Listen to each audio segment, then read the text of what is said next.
Watching Formula One cars drive around the track for so long, it's easy to forget that they are covered in sponsorship. The biggest companies in the world are willing to fork out millions of dollars for even a tiny space on an F1 car. Sponsorship contributed $30 billion to the sport over the last 15 years. But which team has gained the most, and which team's sponsorship could be their secret weapon to a world championship? Stay tuned as we count down the biggest sponsorship deals that Formula One has ever seen. Number 1. Shell. There are plenty of oil and petrol companies who sponsor Formula One, and it's no wonder why. It's the premier motorsport, and it is fantastic for branding. If the best cars of the world use this fuel, why shouldn't you? But this petrol company is not like others, and it has a special connection to Formula One that none of the others do. Shell's involvement with the sport dates back more than 100 years. Back in the 1920s, the petroleum company was already associated with a name that would become the most successful in F1 history. Shell first sponsored the racing team's founder, Enzo Ferrari, when he was a young racing driver. This long partnership has meant that they have built up some serious resources together. Shell provides fuel and lubricants for the team, but it also employs 50 full-time technicians for Ferrari. Together, they have won 15 drivers' championships and 16 constructors' championships. And they have been so successful because of their close working relationship. They have treated development as more of a science than a sport. In 2018, they worked together to develop an engine that could get the most out of Shell's fuel. Then at the Belgian Grand Prix that year, Shell brought a new fuel that was estimated to have a 20% performance gain for Ferrari. That's not bad for a different mixture. No expensive engine upgrades or hours in the wind tunnel. Shell had come up with an improvement for the fuel that would instantly improve their engine power. What price tag do Ferrari give their old pals at Shell? These days, Shell pays around $60 million a year to the historic Italian team. That also gets them a big yellow logo on the front of each Ferrari car. But with all of those benefits, it sounds like Ferrari should be paying Shell, not the other way around. Number 2. Bybit. Red Bull knows how to get attention. They seem to be a magnet for attracting big names, big sponsors, and big money. Cryptocurrency sponsorship is everywhere these days. The MMA competition UFC just signed a $175 million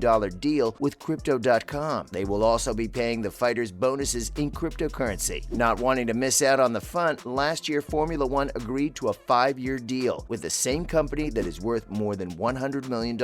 Crypto looks like the way of the future, and no team is keener to embrace change than Red Bull. This year it was announced that the team had reached a deal with the cryptocurrency platform Bybit, based in Singapore, and their deal is worth more than Formula One's crypto deal and lasts for 3 years. Bybit will be coughing up $150 million, which earns them a bunch of sponsorship time and the company's name on the front wing, the middle of the car, and the rear wing. Hey, leave some space for everyone else, Bybit. Number 3. Infinity. You might remember the Infinity logo from the side of Sebastian Vettel's championship-winning car. But what is the brand? And how much money did they pump into Red Bull to help them achieve title glory? Infinity is owned by the car manufacturer Nissan. Nissan normally makes affordable family cars, sedans, and SUVs. For their luxury cars, they use the brand Infinity. It manufactures SUVs that rival BMW and Mercedes, but also speed machines like the Q50 Eau Rouge, which is named after the famous high-speed corner at the Belgian Formula One track. Since 1996, Infinity has completed in Indy racing. Before long, they wanted to get a piece of the Formula One pie. So, who better to partner with than Red Bull? Red Bull was an energy drink company who clearly had way too much money to spend on extreme sports. And what's more extreme than Formula One? In 2010, they had just won their first world championship after gathering a dream team of engineers and advisors. Infinity signed a huge deal with Red Bull for $345 million.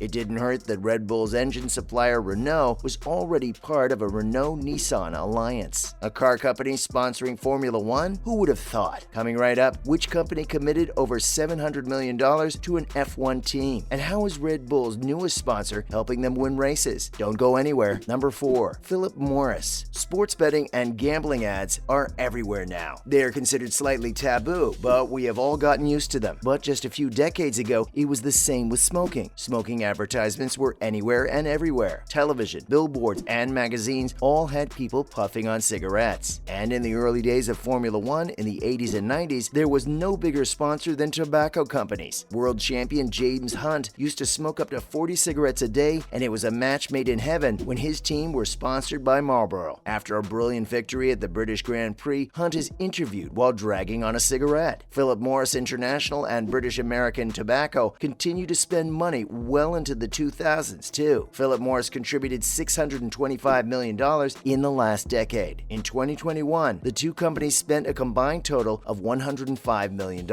But they are not allowed to be so obvious about it anymore. Now, Philip Morris markets itself through the group Mission Winnow. Number 5. Oracle. When a team renames itself to include a sponsor, you know it's big. Red Bull are now officially Oracle Red Bull after they signed a massive partnership deal with the company. Oracle is a technology and software company based in the United States that last year alone had a revenue of $40 billion.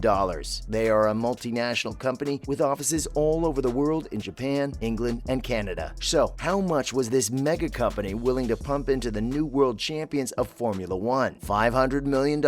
But it's not just the money that Red Bull are excited about, because Oracle works in providing infrastructure and networking technology. Their services will also be a key part of the day-to-day operations of the team. The 10 F1 teams produce around 160 terabytes of data each race weekend. Most of this is from the data collected through sensors on the cars, which helps engineers decide how to manage the race. In the early parts of a season, this data is crucial. Whichever team can get ahead of problems and improve their car quicker will be ahead of the pack. At the moment, Ferrari still look to be ahead of the Red Bulls. But if Red Bull can use their data properly with the assistance of Oracle, they still stand a fighting chance. Christian Horner has also said that the sponsorship will help them keep costs down after a $145 million cost cap was introduced this year. 2 for 1. What a bargain. Number 6. Petronas. For more than 10 years, Mercedes cars have been designed with the bright green logo of Petronas on the front. Petronas is a Malaysian oil and gas company with plenty of cash to burn. Since the mid-90s, they have been involved in motorsport. They sponsored the Sauber Petronas team and the BMW Sauber teams before moving on to Mercedes. They have been the title sponsor for the Mercedes-AMG Petronas F1 team since 2010, and what a good deal it has been. With the hybrid era handing Mercedes 8 Constructors' Championships in a row, their brand has been in virtually every picture of Formula One since 2014. The deal has also included access to Petronas fuel and lubricants for Mercedes and its customer teams to use. But Petronas might have some competition. In 2020, the sponsor INEOS became an equal partner of Mercedes. There are now 3 partners, including Daimler and the team principal Toto Wolff. The problem for Petronas is that INEOS has close ties with Formula One sponsor and Saudi Arabian oil giant Aramco. It was reported that Mercedes might jump ship to Aramco and ditch Petronas, but they are sticking with Petronas for at least a couple more years. So just how much was the Petronas deal worth for Mercedes? As of 2020, the sponsorship had already given the Silver Arrows $735 million. That is by far the biggest deal on the list, and we can see why Mercedes were so successful over the past decade. Money might not buy happiness, but it certainly seems to buy world championships. Which sponsorship deal do you think had the biggest impact? Is it fair that the bigger teams attract so much more money? Let us know in the comments below. As always, thanks for watching. See you in the next one.